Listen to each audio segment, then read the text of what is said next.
ڕۆژی دووەم و هۆدکارەکانی ڕۆژی دووەمی کۆنگرەی چواردەی پارتی دموکراتی کوردستان لە هۆک بەردەوامە. من دەمەوێت نوێترین زانیاری ئاماژە بۆ بدەم کە لە بەشێک لە ئەندامانی کۆنگرە وەرم گرتووە هەکارەویش ئەوەیە کە پێشنیارێک هەیە کە ئەگەر هەیە لەلایەن سەرۆک بارزانیەوە بخرێتە بەردەم ئەندامانی کۆنگرە سەبارەت بەوەی کە ژمارەیەک لە ئەندامانی مەکتەبی سیاسی توانین بڵین پێشووی پارتی دموکراتی کوردستان ئەوەی کە لە کۆنگرەی سێزەدا وەکو مەکتەبی سیاسی هەڵبژێردران ینی دیارترینیان و ئەوانەی کە ڕوڵ و پێگەیان هەیە چ لە ڕووی سیاسیەوە چ لە ڕووی ئەوەی کە خەباتێکی دوور و درێژان لەنێو پارتی دموکراتی کوردستان هەیە ینی پێشنیارەکە ئەوەیە کە ئەگەر هێلان سەرۆک بارزانەوە بخرێتە بەردەم ئەندامانی کۆنگرە کە ئەم ژمارەیە بەشێکیان بێگومان بەشێک لەوانە کاوانی دیارترینن بەبێ دەنگدان واتە نەچنە ناو پرۆسەی دەنگدان بۆ هەڵبژاردننی ئەنجومەنی سەرکردایەتی بەڵکو لەسەر داوای سەرۆک بارزانی و بە بەڵێی ئەندامانی کۆنگرە ئەم ژمارەیە لە ئەندامانی مەکتەبی سیاسی ببن بە ئەندامی ئەنجومەنی سەرکردایەتی پارتی و دواتریش بێگومان بە دوای کۆنگرە جارشکە وەکو مەکتەبی سیاسی پارتی هەڵبژێردنەوە. بنەمای ئەمەش لەسەرەوە دەگەڕێتەوە کە ئەمانە بەشێکن یاخود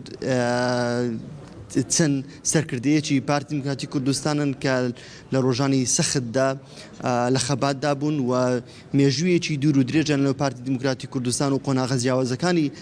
پارتی دموکراتی کوردستاندا هەیە و ئێستا بۆ ڕێزگرتن لەو مێژووە بۆ ڕێزگرتن لەو پێگە و ڕۆڵەیان ئەوە بەشدار نەبن لە دەنگدان بەڵکو لەسەر داوای سەرۆک بارزانی و بە ڕەزامەندی ئەندامانی کۆنگرە ببن بە ئەندامی ئەنجومەنی سەرکردایەتی کە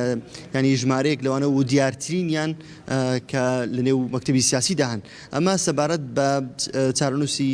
بەشێک لەوانە سەبارەت بە هەڵبژاردننی ئەنجومەنی سەرکردایەتی بڵێ هەکار پرۆسەکە ئەوەی کە تا ئێستا بەپێی خشتەی کار دوای نیوەڕۆ بەڕێوە دەچێت و لە خشتەکەدا ئەوەی کە تا ئێستا کە پێی دەگوترێت لیستی سەرۆک بارزانی نزیکەی 130 کاندید دەبن دیار نییە ئەم ژمارەیە کەمتر دەکرێتەوە یاکود وەختو خۆی دەمێنێتەوە و دەخرێتە بەردەم ئەندامانی کۆنگرە پێیان دەگوترێت کە ئەمە لیستی سەرۆک بارزانیە سەرۆک بارزانی ڕەزامەندی داوە لەسەر ئەمانە بۆ ئەوی خۆیان کاندید بکەن بۆ ئەنجومەنی سەرکردایەتی و دواتر پرۆسەکە بە شێوەیەکی سیستمی ئەلکترۆنی دەست پێ دەکات. وەز کاتژمێر دوو هەکار من دەمێ ئەوش بڵێم کە هەفتا بۆ ئەوی بە دەقیقی ژمارەکەتان پێ بڵێم 76 کەس لە ئەندامانی پارتی کە لە قۆناغە جیاوازەکاندا لەنێو پارتی دموکراتی کوردستاندا بوون و کەساکن لە پارتی دموکراتی کوردستان نزیکن لەلایەن سەرۆک بارزانیەوە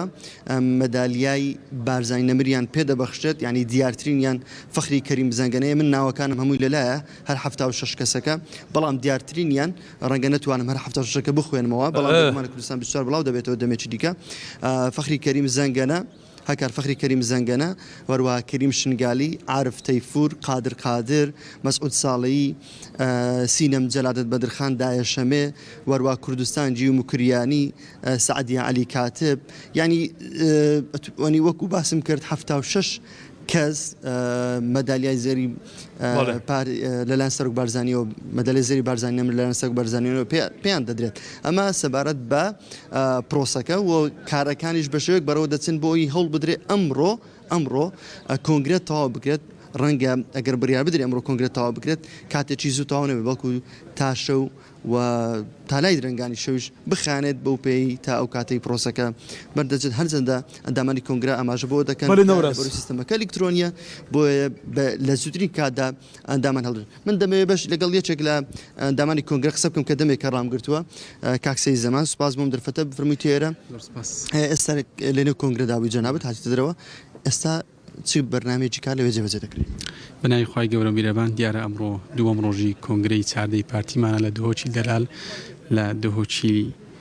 میوان دۆست بە ڕابەرایەتی و سەرپەرشتی ڕاستەوخۆی جەنابی سەرۆک بارزانی بەرگە و مادەکان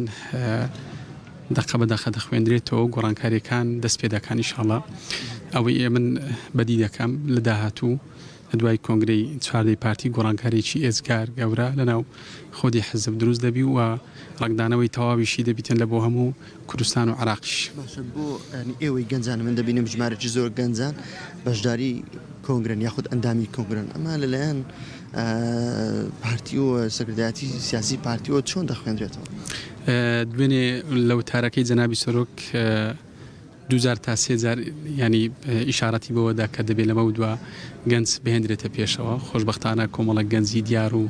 بە ئەزمون و بە قابلیەتیش لەو کۆنگرەیەدا بەشدارە و لە داهاتوش گەنجی زیاتر دێتە پێش ئینشاءالله. زۆر سپاس کاک سەید. بەڵێ ئاکار ئەمە خشتەی کار بوو کە بۆ تۆم باس کرد و کۆنگرەش کارەکانی بەردەوام، بەڵام تا ئێستا هەر قسەکردن لەسەر ئەو راپۆرتی و لێژنانەی پەیرە و پرۆگرام وروها سکاڵا و پێشنیار وروها ینی 4 لێژنە بوو. ئەم لێژنانە هەر یەکێکیان راپۆرتی خۆی و راپۆرتی سیاسی لێژنەی تابێت بە راپۆرتی سیاسی ڕژکارەکانی دەستی پێ کردو. ئەمڕۆ راپۆرت